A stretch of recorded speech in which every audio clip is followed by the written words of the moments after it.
ನಮಸ್ಕಾರ ಸ್ನೇಹಿತರೆ.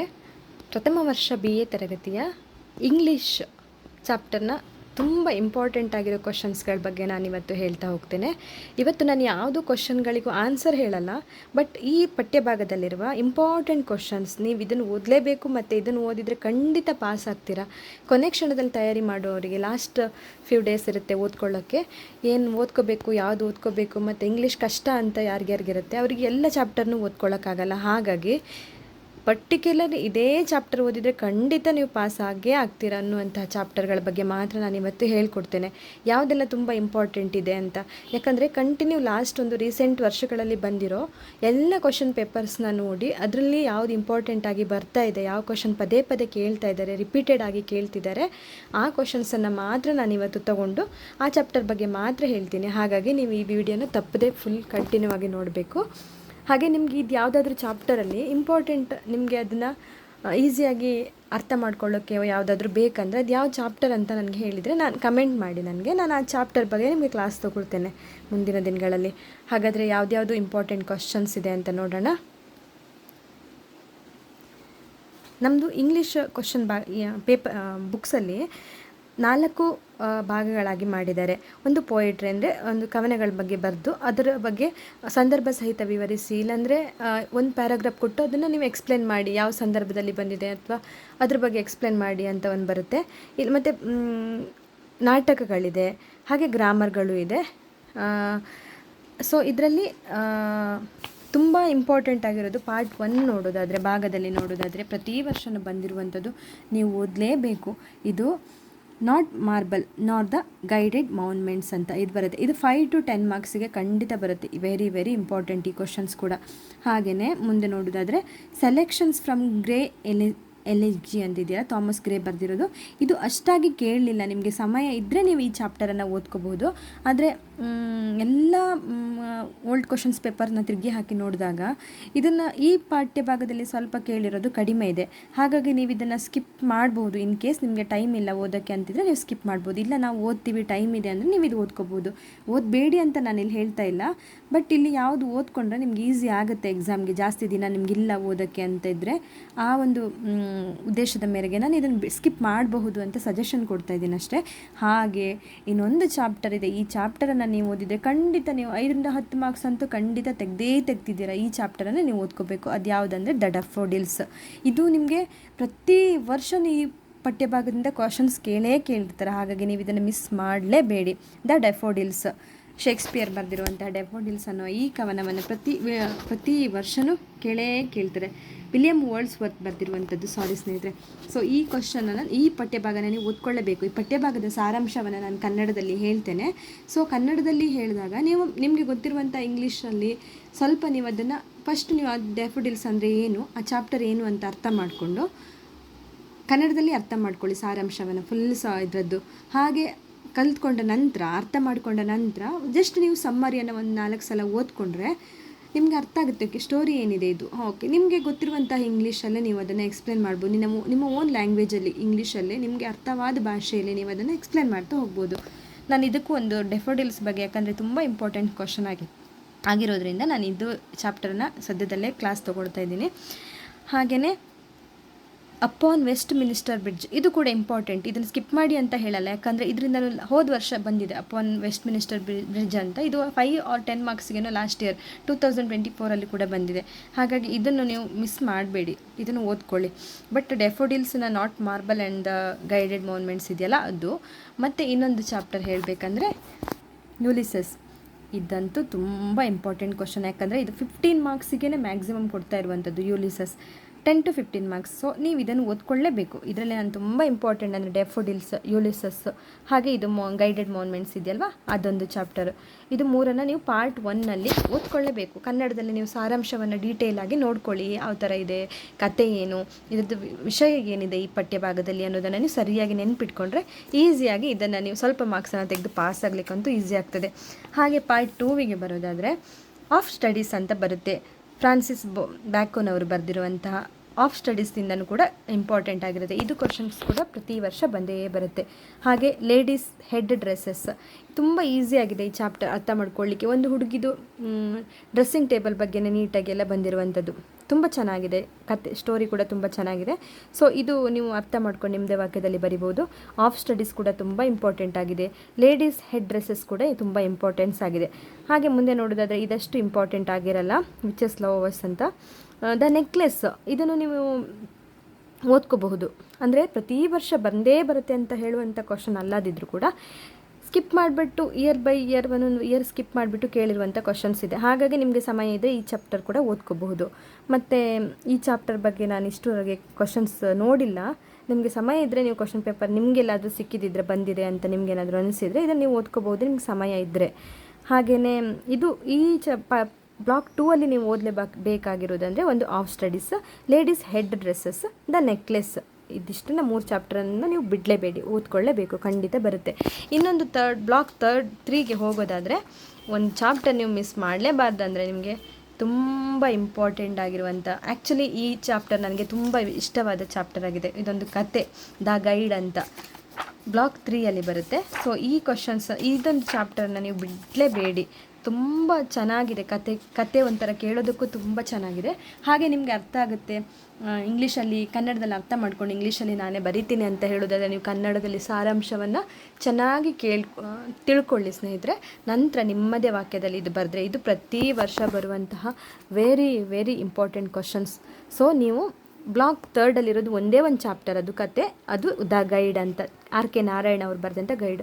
ಆ್ಯಕ್ಚುಲಿ ಇದ್ರ ಈ ಒಂದು ವಿಷಯದ ಬಗ್ಗೆ ಚಲನಚಿತ್ರಗಳು ಕೂಡ ಆಗಿದೆ. ತುಂಬ ಹಲವಾರು ಪ್ರಶಸ್ತಿಗಳು ಕೂಡ R.K. ನಾರಾಯಣ ಅವರಿಗೆ ಸಿಕ್ಕಿದೆ ಅಂತ ಕೇಳ್ಪಟ್ಟಿದ್ದೇವೆ. ಸೊ ನಿಮಗೆ ಇದೊಂದು ಚಾಪ್ಟರ್ ಮಿಸ್ ಮಾಡಬೇಡಿ, ಖಂಡಿತ ಎಕ್ಸಾಮ್ಗೆ ಬಂದೇ ಬರುವಂಥ ಕ್ವಶನ್. ನೀವು ಓದಿದ್ರು ಇನ್ ಕೇಸ್ ಅದು ಬಂದಿಲ್ಲ ಅಂದ್ರೂ ನಿಮಗೆ ಇದು ಮಿಸ್ ಆಗಲ್ಲ, ಯಾಕಂದರೆ ಆ ಸ್ಟೋರಿ ತುಂಬ ಚೆನ್ನಾಗಿದೆ. ನೀವು ಕೇಳ್ಬೋದು, ಈ ಕಥೆನ ಅರ್ಥ ಮಾಡಿಕೊಂಡು ನಿಮ್ಮದೇ ವಾಕ್ಯದಲ್ಲಿ ಬರಿಬೋದು. ಖಂಡಿತ ಈ ದ ಗೈಡ್ ಅನ್ನುವಂಥ ಚಾಪ್ಟರ್ ಬಗ್ಗೆಯೂ ನಾನು ಕನ್ನಡದಲ್ಲಿ ಸಾರಾಂಶವನ್ನು ಸದ್ಯದಲ್ಲೇ ಮಾಡಿಕೊಡ್ತೇನೆ ಸ್ನೇಹಿತರೆ. ಹಾಗೆಯೇ ಇನ್ನೊಂದು ಬ್ಲಾಕಿಗೆ ಹೋಗೋದಾದರೆ ಗ್ರಾಮರ್ ಪಾರ್ಟ್ ತುಂಬ ಇಂಪಾರ್ಟೆಂಟ್. ಅಟ್ಲೀಸ್ಟ್ ಒಂದು 80 ಮಾರ್ಕ್ಸ್ ಕ್ವಶನಲ್ಲಿ ನಮಗೆ 30 ಮಾರ್ಕ್ಸ್ ಅಂತೂ ಗ್ರಾಮರಲ್ಲೇ ಬರುತ್ತೆ. ಬ್ಲಾಕ್ 4ಅಲ್ಲಿರುವಂಥ ಗ್ರಾಮರ್ ಬಗ್ಗೆನೇ ಬರುತ್ತೆ.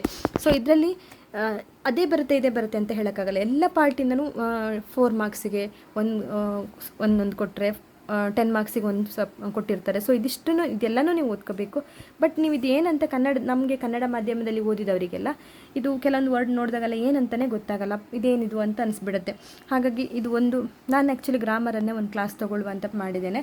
ಗ್ರಾಮರಲ್ಲಿ ನಾನೇನು ಅಷ್ಟು ಗೊತ್ತಿಲ್ಲ, ಆದ್ರೂ ನನಗೆ ನನ್ನದೇ ಆದ ಒಂದು ವೇಯಲ್ಲಿ ನಾನು ಕಲ್ತ್ಕೊಂಡಿದ್ದೇನೆ. ಹಾಗೆ ನಾನು ಬರೆದು ಕೂಡ ಚೆನ್ನಾಗಿ ಮಾರ್ಕ್ಸ್ ಕೂಡ ಬಂದಿದೆ. ಆದ ಕಾರಣ ನಾನು ಇಂಗ್ಲೀಷ್ ಗ್ರಾಮರ್ ಬಗ್ಗೆ ನನ್ನ ಅಟ್ಲೀಸ್ಟ್ ಪಾಸ್ ಆಗೋರಿಗೊಂದು ಹೆಲ್ಪ್ ಆಗಲಿ ಅನ್ನೋ ಒಂದು ಉದ್ದೇಶದಿಂದ ನಾನು ಗ್ರಾಮರ್ ಚಾಪ್ಟರನ್ನು ಸದ್ಯದಲ್ಲೇ ತೊಗೊಳ್ತಾ ಇದ್ದೇನೆ. ಹಾಗೆ ಇದರಲ್ಲಿ ಇಂಪಾರ್ಟೆಂಟಾಗಿ ಎಕ್ಸ್ಪಾನ್ಷನ್ ಆಫ್ ಆ್ಯನ್ ಐಡಿಯಾ ಅಂತ ಒಂದು ವರ್ಡ್, ಅಂದರೆ ನಾವು ಎಕ್ಸ್ಪಾನ್ಷನ್ ಆಫ್ ಐಡಿಯಾ ಅಂದರೆ ಒಂದು ವರ್ಡ್ ಕೊಟ್ಟಿರ್ತಾರೆ, ನಾವು ಅದ್ರ ಬಗ್ಗೆ ಬರೀತಾ ಹೋಗಬೇಕು. ನಮ್ಮದು ಕನ್ನಡದಲ್ಲಿ ಇರ್ತದಲ್ಲ, ಯಾವುದಾದ್ರೂ ಒಂದು ವಾಕ್ಯ ಕೊಟ್ಟು ಅದರ ಬಗ್ಗೆ ಬರೀರಿ ಅಂತ, ಹಾಗೆ ಆ ಥರ. ಹಾಗೆ ಆ್ಯಂಟೋನಿಮಸ್ ಮತ್ತು ಸಿನೋನಿಮಸ್ ಅಂದರೆ ಇದು ವಿರುದ್ಧಾರ್ಥಕ ಪದಗಳನ್ನು ಬರೆಯಿರಿ ಅಂತ. ಯಾವುದೇ ವರ್ಡ್ ಇದ್ರೂ ಬ್ಯೂಟಿಫುಲ್ ಇದ್ದರೆ ಅಗ್ಲಿ, ಬ್ಯಾಡ್ ಇದ್ದರೆ ಗುಡ್, ಹೀಗೆ ಏನಾದರೂ ಒಂದು ಈ ಥರದ್ದು ನಮ್ಮದು ಪಠ್ಯಭಾಗಕ್ಕೆ ಸಂಬಂಧಿಸಿದ ಯಾವುದಾದ್ರೂ ವರ್ಡನ್ನು ಕೊಟ್ಟಿರ್ತಾರೆ. ಕಂಟಿನ್ಯೂ ಬರ್ತಾ ಇರುವಂಥ ಎಲ್ಲ ಕ್ವಶನ್ಸ್ ಪೇಪರಲ್ಲಿ ಆಲ್ಮೋಸ್ಟ್ ರಿಪೀಟೆಡ್ ವರ್ಡನ್ನೇ ಕೊಟ್ಟಿರ್ತಾರೆ ಈ ಸಿನೋನಿಮಸ್ಸಿಗೆ, ಆ್ಯಂಟೋನಿಮಸ್ಸಿಗೆ. ಸೊ ನೀವು ಇದನ್ನು ಕಲ್ತ್ಕೋಬೇಕು. Summarising and working through the comprehensions passages ಅಂದರೆ ಒಂದು ಕತೆ ಕೊಟ್ಟಿರ್ತಾರೆ ಅವರು. ಆ ಕತೆನ ನೀವು ಕಂಪ್ಲೀಟಾಗಿ ಓದ್ಕೋಬೇಕು. ಆ ಕತೆಗೆ ಸಂಬಂಧಿಸಿದಂತೆ ಅವರು ಮತ್ತೆ 5 ಜಾಸ್ತಿ ಅಂದರೆ ಒಂದು 5 ಕ್ವಶನ್ಸ್ ಕೇಳಿರ್ತಾರೆ, ಇಲ್ಲ 3 ಕ್ವಶನ್ಸ್ ಕೇಳಿರ್ತಾರೆ. ಅಂದರೆ ಒಂದು ದೊಡ್ಡ ಸ್ಟೋರಿ ಕೊಟ್ಟು ಆ ಸ್ಟೋರಿಲೇ ಆನ್ಸರ್ ಕೂಡ ಇರುತ್ತೆ. ಅದಕ್ಕೆ ಸಂಬಂಧಿಸಿದ ಕ್ವಶನನ್ನು ಆ ಸ್ಟೋರಿಯಿಂದನೇ ತೆಗೆದುಕೊಟ್ಟಿರುವಾಗ ನೀವು ಆ ಪರ್ಟಿಕ್ಯುಲರ್ ಪ್ಯಾಸೇಜನ್ನು ನೀಟಾಗಿ ಗಮನ ಬಿಟ್ಟು ಓದ್ಕೊಂಡು ಬರೆದ್ರೆ ಅದರಲ್ಲೇ ಆನ್ಸರ್ ಇರುತ್ತೆ. ನಿಮಗೆ ಬರೀಲಿಕ್ಕೆ ಒಂದು ವೇಳೆ ಕಷ್ಟ ಆಗುತ್ತೆ, ನನಗೆ ಗೊತ್ತಾಗಲ್ಲ ಅಂತಿದ್ರೆ ಅದಕ್ಕೆ ರಿಲೇಟೆಡ್ ವರ್ಡ್ ಎಲ್ಲಿದೆ ಆ ಪಾಯಿಂಟಿಂದ ತೊಗೊಂಡು ಸ್ಟಾರ್ಟ್ ಎಲ್ಲಿಂದ ಆಯಿತು ಅಲ್ಲಿಂದ ಅಲ್ಲಿ ತನಕ ಆನ್ಸರ್ ಬರೆದ್ರೂ ನಿಮಗೆ ಮಾರ್ಕ್ಸ್ ಸಿಗುತ್ತೆ ಸ್ನೇಹಿತರೆ. ಇನ್ ಕೇಸ್ ನಿಮಗೆ ಪ್ಯಾರಾಗ್ರಾಫ್ ಮಾಡಲಿಕ್ಕೆ ಗೊತ್ತಾಗ್ತದೆ, ಈಸಿಯಾಗಿ ನಾನು ಪ್ಯಾರಾಗ್ರಾಫ್ನೇ ಮಾಡ್ತೀನಿ, ಕಂಪ್ಲೀಟಾಗಿ ಎಲ್ಲ ಬರೆದು ಕನ್ಫ್ಯೂಸ್ ಮಾಡಲ್ಲ ಅನ್ನೋ ಥರ ಇದ್ದರೆ ನೀವು ಅದಕ್ಕೆ ಆನ್ಸರಿಗೆ ಪರ್ಟಿಕ್ಯುಲರ್ ಎಷ್ಟು ಆನ್ಸರ್ ಇದೆ ಅಷ್ಟೇ ಬರಿಬೋದು. ಇನ್ ಕೇಸ್ ನನಗೆ ಗೊತ್ತಾಗಲ್ಲ, ಎಲ್ಲಿಂದ ತೊಗೊಳ್ಬೇಕು, ಎಷ್ಟು ಬರಿಬೇಕು ಅಂತ ನನಗೆ ಗೊತ್ತಾಗಲ್ಲ ಅಂತ ಇದ್ದರೆ ಅಟ್ಲೀಸ್ಟ್ ನಿಮಗೆ ಒಂದು ಏನೋ ರೇಡಿಯೋಗ್ರಫಿ ಏನಾದರೂ ಈಗ ಏನಾದರೂ ಕೊಟ್ಟಿದ್ದಾರೆ ಅಂತ ಒಂದು ಕ್ವಶನ್ ಬಂದರೆ ರೇಡಿಯೋಗ್ರಫಿ ಅನ್ನೋ ವರ್ಡ್ ಎಲ್ಲಿದೆ, ಅಂತ ನೋಡಿಕೊಂಡು ಅದು ಎಲ್ಲಿಂದ ಸ್ಟಾರ್ಟ್ ಆಯಿತು ಅಲ್ಲಿಂದ ಫುಲ್ ಸ್ಟಾಪ್ ಎಲ್ಲಿ ತನಕ ಇದೆ ಅಲ್ಲಿ ತನಕ ಸ್ವಲ್ಪ ಬರೆದ್ಬಿಡಿ. ಇನ್ ಕೇಸ್ ನಿಮ್ಗೆ ಗೊತ್ತಾದರೆ ಕಂಪ್ಲೀಟಾಗಿ ಎಷ್ಟಿದೆ ಅಷ್ಟು ಮಾತ್ರ ಬರೀರಿ, ಇಲ್ಲಾಂದರೆ ಇಷ್ಟು ಬರೆದ್ಬಿಟ್ರು ನಿಮಗೆ ಅಟ್ಲೀಸ್ಟ್ ಪಾಸ್ ಆಗೋ ಮಾರ್ಕ್ಸ್ ಕೊಡ್ತಾರೆ. ಹಾಗೆಯೇ ಯೂಸ್ ಆಫ್ ಇಡಿಯಮ್ಸ್ ಅಂದರೆ ಏನಂದರೆ ಯಾವುದಾದ್ರೂ ಒಂದಿರುತ್ತೆ, ಒಂದು ಪದಗಳಿರುತ್ತೆ, ಆ ಪದಗಳನ್ನು ಕಂಪ್ಲೀಟಾಗಿ ಹೇಳೋ ಬದಲು ಒಂದು ವರ್ಡನ್ನು ಹೇಳ್ತಾರೆ. ಆ ಥರ ಒಂದು ಎಕ್ಸಾಂಪಲಿ once in a blue moon ಅಂತಾರೆ. Once in a blue moon ಯಾವಾಗಲೋ ಒಂದು ಸಲ ಆಗೋದನ್ನು once in a blue moon ಅಂತಲೂ ಹೇಳ್ತಾರೆ. ಅಂದರೆ ವೆರಿ ರೇರ್ ಆಗುವಂಥ ಒಂದು ವಿಷಯಗಳು. ಸೊ ನಿಮ್ಗೆ once in a blue Moon ಅಂತ ಕೊಟ್ಟಾಗ ನೀವು ಬರೀಬೇಕು once in a blue Moon, ಯಾವಾಗಲೂ ಒಂದು ಸಲ ಆಗೋದು ಅನ್ನೋ ಥರ ಅಂತ ಅವರದನ್ನ ಎಕ್ಸಾಜುರೇಟ್ ಮಾಡಿ ಹೇಳಿರ್ತಾರೆ. ಅಂದರೆ ಅದರ end of once in a blue Moon ಈ ಥರ ಆಗುತ್ತೆ ಅಂತ ಇದ್ದರೆ ವೆರಿ ರೇರ್ಲಿ ಯಾವಾಗಲೂ ಒಂದು ಸಲ ಹೀಗಾಗುತ್ತೆ ಅನ್ನೋ ಥರ ಅದಕ್ಕೆ ಅರ್ಥ ಇರುತ್ತೆ. So once in a blue Moon ಅಂತ ಬಂದರೆ ವೆರಿ ರೇರ್ ಅಂತ ಆ ಥರ ಇರುತ್ತೆ ಸ್ನೇಹಿತರೆ. ಸೊ ಯೂಸ್ ಆಫ್ ಇಡಿಯಮ್ಸ್ ನೀವು ಇದು ಯೂಸ್ ಆಫ್ ಇಡಿಯಮ್ಸ್ ಸಂಬಂಧಿಸಿದಂತೆ ಯೂಟ್ಯೂಬಲ್ಲಿ ನೋಡ್ಬೋದು. ಯಾವುದಾದ್ರೂ ಬುಕ್ಸ್ ನಮ್ಮ ಗ್ರಾಮರ್ ಬುಕ್ಸ್ಗಳಲ್ಲೆಲ್ಲ ನೋಡ್ಬೋದು. ಅದಕ್ಕೆ ಎಕ್ಸಾಂಪಲ್ ಆಗಿ ತುಂಬ ಇರ್ತದೆ. ಸೊ ನೀವು ಅದನ್ನು ಒಂದು ಸ್ವಲ್ಪ ಓದ್ಕೊಳ್ಳಿ, ಯಾವ ಥರ ಇರುತ್ತೆ, ಯಾವ ಥರ ಕ್ವಶನ್ಸ್ ಬರುತ್ತೆ ಅನ್ನೋದೊಂದು ಐಡಿಯಾ ಸಿಗುತ್ತೆ ನಿಮಗೆ. ಆಗ ನೀವು ಬರಿಬೋದು ಅದು ಏನಂತ ನೀವು ಕಲ್ತ್ಕೊಂಡ್ರೆ. ಹಾಗೆ ಆ್ಯಕ್ಟಿವ್ ಆ್ಯಂಡ್ ಪ್ಯಾಸಿವ್ ವಾಯ್ಸ್ ಇದ್ರ ಬಗ್ಗೆನೂ ನಾನು ಕ್ಲಾಸ್ ತೊಗೊಳ್ತೇನೆ, ಸದ್ಯದಲ್ಲಿ ಎಕ್ಸ್ಪ್ಲೇನ್ ಮಾಡ್ತಾ ಹೋಗ್ತೇನೆ. ಅದು ನನಗೆ ಅದಕ್ಕೆ ಸಪ್ರೇಟಾಗಿ ಕ್ಲಾಸ್ ತೊಗೊಂಡು ಅದ್ರ ಬಗ್ಗೆ ನಾನು ಎಕ್ಸ್ಪ್ಲೇನ್ ಮಾಡ್ತಾ ಹೋಗ್ತೇನೆ. ಹಾಗೆ ಒನ್ ವರ್ಡ್ ಸಬ್ಸ್ಟಿಟ್ಯೂಟ್ ಅಂತ ಬರುತ್ತೆ. ಅಂದರೆ ನಿಮಗೇನೋ ಒಂದು ಹೇಳಲಿಕ್ಕಿರುತ್ತೆ, ನೀವು ಎಕ್ಸಾಕ್ಟಾಗಿ ಇದೇನೋ ಒಂದು ಹೇಳ್ತೀರಾ ಅಂತ ಹೇಳೋದಕ್ಕೆ ಸ್ವಲ್ಪ ಇಂಡೈರೆಕ್ಟಾಗಿ ಇದು ಹೇಳೋದು.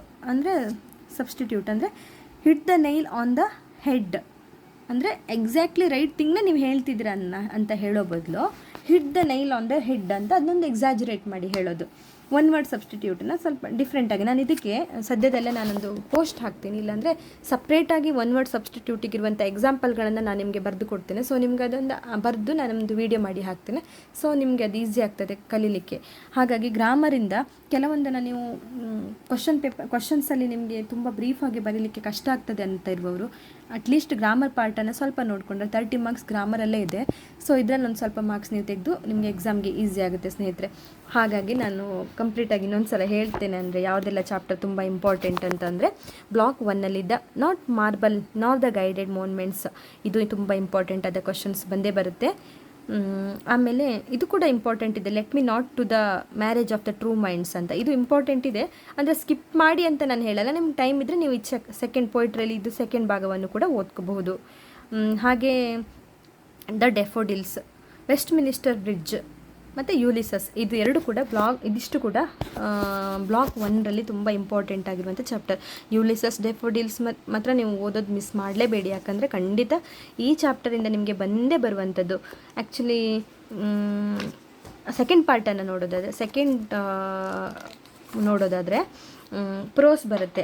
ಅದರಲ್ಲಿ ನಿಮಗೆ ಕತೆ ಅಂದರೆ ಆಫ್ ಸ್ಟಡೀಸ್ ಅಂತ ಒಂದು ಫ್ರಾನ್ಸಿಸ್ ಬ್ಯಾಕೋನ್ ಅವರು ಬರೆದಿರುವಂಥದ್ದು, ಇದು ತುಂಬ ಇಂಪಾರ್ಟೆಂಟ್. 10 ಮಾರ್ಕ್ಸಿಗೆ ಇಲ್ಲಾಂದರೆ 15 ಮಾರ್ಕ್ಸಿಗೆ ಇದನ್ನು ಕೊಡ್ತಾರೆ.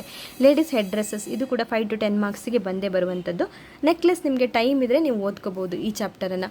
ಹಾಗೆಯೇ ನೆಕ್ಸ್ಟ್ ಸಾಕು, ಈ ಚಾಪ್ಟ್ರಲ್ಲಿ ನೀವು ಇದಿಷ್ಟು ಓದ್ಕೊಂಡ್ರೆ ನಿಮಗೆ ಎಕ್ಸಾಮ್ಗೆ ಚೆನ್ನಾಗಿ ಮಾರ್ಕ್ಸ್ ತೆಗಿಲಿಕ್ಕೆ ಇಷ್ಟು ಸಾಕು. ನಿಮಗೆ ಟೈಮ್ ಇದ್ದರೆ ಉಳಿದಿರುವ ಎಲ್ಲ ಚಾಪ್ಟರ್ಗಳನ್ನು ನೀವು ನೋಡ್ಕೋಬೋದು ಒಂದ್ಸಲ. ನಾನು ಅದನ್ನು ಬಿಟ್ಟಿರೋದನ್ನು ಯಾವುದನ್ನು ಓದಬೇಡಿ ಅಂತ ಹೇಳ್ತಿಲ್ಲ, ಬಟ್ ಇಂಪಾರ್ಟೆಂಟ್ ಯಾವುದಿದೆ ಅದನ್ನು ಮಾತ್ರ ನೀವು ಒತ್ತಿ ಹೇಳ್ತಾ ಇದ್ದೇನೆ. ಯಾಕಂದರೆ ನಿಮಗೆ ಲಾಸ್ಟ್ ಮೂಮೆಂಟಲ್ಲಿ ಓದುವವರಿಗೆ, ಜಾಸ್ತಿ ಟೈಮ್ ಇಲ್ಲದೆ ಓದ್ತಾ ಇರುವವರಿಗೆಲ್ಲ ಸ್ವಲ್ಪ ಈಸಿ ಆಗಲಿ ಅಂತ. ಯಾಕಂದರೆ ನಾವು KSYU ಸಬ್ಜೆಕ್ಟನ್ನು ತೊಗೊಂಡಿರುವವರು ಓದಲಿಕ್ಕೆ ಸ್ವಲ್ಪ ಸಮಯದ ಅಭಾವ ಇರುವವರು ಜಾಸ್ತಿಯಾಗಿ ತೊಗೊಂಡಿರ್ತಾರೆ, ಅಥವಾ ಏನೋ ಕೆಲಸ ಮಾಡಿಕೊಂಡು ಡಿಗ್ರಿ ಕಂಪ್ಲೀಟ್ ಮಾಡೋಣ ಅನ್ನುವಂಥ ಉದ್ದೇಶದಿಂದಲೇ ನಾವು KSYUನ ತೊಗೊಂಡಿರ್ತೀವಿ. ಹಾಗಾಗಿ ನಮಗೆ ಕಂಪ್ಲೀಟ್ ಆಫ್ಲೈನಲ್ಲಿ ಎಲ್ಲ ಓದ್ಕೊಂಡು ಕಾಲೇಜಿಗೆ ಹೋಗಿ ಬರೋರ ಥರ ನಮಗೆ ಕಂಪ್ಲೀಟ್ ಸಮಯ ಅಂತೂ ಸಿಗೋದಿಲ್ಲ. ಅಂಥ ಸಂದರ್ಭದಲ್ಲಿ ನಮಗೆ ಅಟ್ಲೀಸ್ಟ್ ಸ್ವಲ್ಪ ಪಾಸ್ ಆಗುವಷ್ಟು ಇಲ್ಲ ಏನೋ ಒಂದು ಸ್ವಲ್ಪ ಮಾರ್ಕ್ಸ್ ಬೇಕು ಅನ್ನೋವರಿಗೆ ತುಂಬ ಇಂಪಾರ್ಟೆಂಟ್ ಆಗಿರುವ ಚಾಪ್ಟರ್ ಓದ್ಕೊಂಡ್ರೆ ಈಸಿ ಆಗ್ತದೆ ಅನ್ನುವ ಒಂದು ಉದ್ದೇಶದಿಂದ ಇಂಪಾರ್ಟೆಂಟ್ ಇರುವ ಒಂದು ಚಾಪ್ಟರ್ ಬಗ್ಗೆ ಮಾತ್ರ ನಾನಿಲ್ಲಿ ಹೇಳ್ತಾ ಇದ್ದೇನೆ. ಅದು ಕೂಡ ಕಂಟಿನ್ಯೂ ಒಂದು 6 to 7 ಇಯರ್ಸ್ ಇದು ಓಲ್ಡ್ ಪೇಪರ್ನೆಲ್ಲ ರೆಫರ್ ಮಾಡಿ ನೋಡಿ ಹೇಳ್ತಾ ಇರೋದು. ಹಾಗೆಯೇ ಬ್ಲಾಕ್ 3ಯಲ್ಲಿ ಒಂದು ಚಾಪ್ಟರ್ ಇದೆ, ದ ಗೈಡ್ ಅಂತ. ಈಗಾಗಲೇ ಹೇಳ್ದಿರುವಂತೆ ಇದು ತುಂಬ ಇಂಪಾರ್ಟೆಂಟ್. 10 to 15 ಮಾರ್ಕ್ಸ್ಗೆ ಇದು ಕ್ವಶನ್ ಬರೋದು, ಮೋಸ್ಟ್ಲಿ 15 ಮಾರ್ಕ್ಸಿಗೆ ಬಂದಿರುತ್ತೆ. ಸೊ ದ ಗೈಡ್ ಒಂದು ತುಂಬ ಚೆಂದ ಆಗಿರುವ ಒಂದು ನಾಟಕ. ಸೊ ಇದನ್ನು ನೀವು ಓದ್ಕೊಳ್ಳೇಬೇಕು, ಒಳ್ಳೆ ಮಾರ್ಕ್ಸ್ಗೆ ಬೇಕು. ಚೆನ್ನಾಗಿ ಮಾರ್ಕ್ಸ್ ತೆಗಿಬೇಕಂದ್ರೆ ಈ ಕಥೆನ ನೀವು ಅರ್ಥ ಮಾಡಿಕೊಂಡು ನಿಮ್ಮದೇ ಅರ್ಥದಲ್ಲಿ ನಿಮಗೆ ಅರ್ಥ ಆದ ರೀತಿಯಲ್ಲಿ ಇಂಗ್ಲೀಷಲ್ಲಿ ಅದನ್ನು ಸಾರಾಂಶವನ್ನು ಬರೀತಾ ಹೋಗ್ಬೋದು. ಯಾಕಂದರೆ ತುಂಬ ಇಂಪಾರ್ಟೆಂಟ್ ಆಗಿರುತ್ತೆ, ಮಿಸ್ ಮಾಡಬೇಡಿ ಆ ಚಾಪ್ಟರ್ನ. ಹಾಗೆ ಬ್ಲಾಕ್ 4ಅಲ್ಲಿರೋದು ಗ್ರಾಮರ್ ಪಾರ್ಟ್. 30 ಮಾರ್ಕ್ಸಿಗೆ ಪ್ರತಿ ವರ್ಷವೂ ಈ ಗ್ರಾಮರ್ ಪಾರ್ಟಿಂದ ಕ್ವಶನ್ಸ್ ಕೇಳಿರ್ತಾರೆ. ಅದರಲ್ಲಿ ಯಾವುದು ಬಿಡಿ ಅಂತ ಹೇಳಲ್ಲ, ಯಾಕಂದರೆ ಗ್ರಾಮರ್ ಪಾರ್ಟಲ್ಲಿ ಎಲ್ಲ ಪಾರ್ಟಿಂದನೂ ಒಂದೊಂದು ಕ್ವಶನ್ಸ್ ಕೇಳಿರ್ತಾರೆ. ಸೊ ಯಾವುದನ್ನು ಬಿಡಬಾರ್ದು. ಹಾಗಾಗಿ ನಾನು ಗ್ರಾಮರ್ಗೆ ಸಪ್ರೇಟಾಗಿ ವಿತ್ ಎಕ್ಸ್ಪಾನ್ಷನ್ ಆಫ್ ಐಡಿಯಾ ಅಂತ ಇದೆ, ಅಂದರೆ ಅದಂದರೆ ಏನು ಅಂತ ಕನ್ನಡದಲ್ಲಿ ಹೇಳಿ ಅದಕ್ಕೆ ಎಕ್ಸಾಂಪಲ್ ಸ್ವಲ್ಪ ಕೊಟ್ಟು ಅದಕ್ಕೊಂದು ಕ್ಲಾಸ್ ತೊಗೊಳ್ತೀನಿ. ಹಾಗೆ ಆ್ಯಂಟೋನಮಿಸ್ ಮತ್ತು ಸಿನೋನಿಮಸ್ ಇದೆಲ್ಲ ಅದ್ರ ಬಗ್ಗೆನೂ ಸ್ವಲ್ಪ ಎಕ್ಸಾಂಪಲ್ಗಳನ್ನು ಕೊಡ್ತೀನಿ. ಅಂದರೆ ಪ್ರತಿ ವರ್ಷ ರಿಪೀಟೆಡ್ ಆಗಿರುವ ಕ್ವಶನ್ಸ್ಗಳನ್ನ ನಾನು ಎಕ್ಸಾಂಪಲ್ ಕೊಟ್ಟು ಒಂದು ಕ್ಲಾಸ್ ತೊಗೋತೀನಿ. ಹಾಗೆ ಸೇಮ್ ಇದು ಏನೇನಿದೆ ಇದೊಂದು 3, 4, 6 ಇದೆಯಲ್ಲ, ಇದು 6 ಟಾಪಿಕ್ ಬಗ್ಗೆನೂ ಕೂಡ ನಾನೊಂದು ಸಪ್ರೇಟಾಗಿ ಗ್ರಾಮರ್ ಕ್ಲಾಸ್ ತೊಗೊಳ್ತೇನೆ. ನನ್ನ ಈ ಕ್ಲಾಸಿಂದ ನಿಮಗೆಲ್ರಿಗೂ ಸ್ವಲ್ಪ ಓದಲಿಕ್ಕೆ ಹೆಲ್ಪ್ ಆಗಬಹುದು ಅಂತ ನಂಬ್ಕೊಂಡು ಈ ವಿಡಿಯೋವನ್ನು ಇಲ್ಲಿಗೆ ಮುಗಿಸ್ತಾ ಇದ್ದೇನೆ ಸ್ನೇಹಿತರೆ. ಯಾರೆಲ್ಲ ಸಬ್ಸ್ಕ್ರೈಬ್ ಮಾಡಿಲ್ಲ ಈ ಚಾನಲ್ನ ಸಬ್ಸ್ಕ್ರೈಬ್ ಮಾಡಿ. ನಿಮಗೆ ಇಷ್ಟ ಆದರೆ, ವಿಡಿಯೋ ಇಷ್ಟ ಆದರೆ ಲೈಕ್ ಮಾಡಿ. ಹಾಗೆ ನಿಮ್ಮದು ಯಾರಾದರೂ ಸ್ನೇಹಿತರು KSOU ತಗೊಂಡವರಿದ್ದರೆ ಅವರಿಗೆ ಈ ವಿಡಿಯೋನ ಶೇರ್ ಮಾಡಿ. Thank you.